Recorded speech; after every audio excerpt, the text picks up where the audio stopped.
जी अस्सलाम वालेकुम प्यारे दोस्तों, उम्मीद करते सभी दोस्त खैरियत से होंगे। अल्हम्दुलिल्लाह बिल्कुल ही तैयार बकरी है।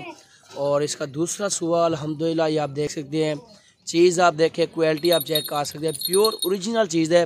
बिल्कुल ही तोते वर्गा चेहरा इसका, ये माशाल्लाह आप देख सकते हैं। और इसकी खूबसूरती आप देखें और इसकी झालर देखें और अब नस्ल आप चेक करें, माशाल्लाह काफ़ी बड़ा पेट है और 2 से 3 बच्चे देगी अल्हम्दुलिल्लाह। ये आप देखें, ये एक माह तकरीबन 5 दिन निकालेगी, एक माह 5 दिन निकालेगी। और ये आप देखें माशाल्लाह बकरी आप देखें और इसकी आंखें आप चेक करें और चीज़ आप देखें। और अल्हम्दुलिल्लाह प्योर चीज़ है, चला फिरा के आपको दिखाएंगे। अगर जिस दोस्त को चाहिए इंशाल्लाह रब्ता कर सकते हैं। मेरा रब्ता नंबर लिख सकते हैं आप 0346 47 13 178। और लोकेशन डेरा गादी खान की अल्हम्दुलिल्लाह कील गोट फॉर्म पे आप विज़िट कर सकते हैं और मुनासिब रेट के अंदर आप जानवर परचेज़ कर सकते हैं।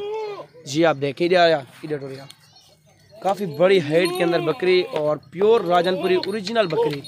अगर जिस दोस्त को चाहिए इंशाल्लाह जल्द से जल्द रब्ता करें। और ये बकरी आप कार्गो करा सकते हैं, ऑल पाकिस्तान कार्गो सर्विस भी मौजूद है। और आप चीज़ आप देखें, इसका हुस्न आप देखें और माशाल्लाह इसकी हाइट देखें, क्या ही बात है जी माशाल्लाह।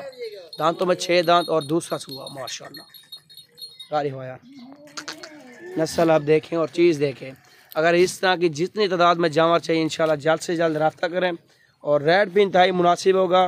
और वीडियो पसंद है लाइक करें, शेयर करें। इंशाल्लाह नेक्स्ट वीडियो के अंदर इससे भी अच्छे अच्छे जानवर आपको मिलते रहेंगे। अकील गोट फॉर्म डेरा का दिखान माशाल्लाह नायाब चीज़ है माशाल्लाह। ये आप देखें, इस तरह की आपको किसी दिन भी आपको जानवर नहीं दिखाए होंगे जो आपको मैं दिखा रहा हूँ। और आप चीज़ ही देखें, आप क्वालिटी आप चेक कर सकते हैं, आपके सामने इसका हुस्न आप देखें माशाल्लाह माशाल्लाह, क्या ही बात है जी। ये आप चेक कर सकते हैं। वीडियो पसंद है, जितना ज़्यादा लाइक करेंगे इंशाल्लाह उसी तरह के उसकी बाद इंशाल्लाह नेक्स्ट वीडियो के अंदर आपको अच्छे जानवर दिखाएंगे इंशाल्लाह। ये आप देखें, चीज़ आप देखें माशाल्लाह। रेट भी आपको इंशाल्लाह मुनासिब देंगे। अगर जिस तरह चाहे जल्द से जल्द रब्ता करें और इंशाल्लाह रेट भी आपको मुनासिब देंगे।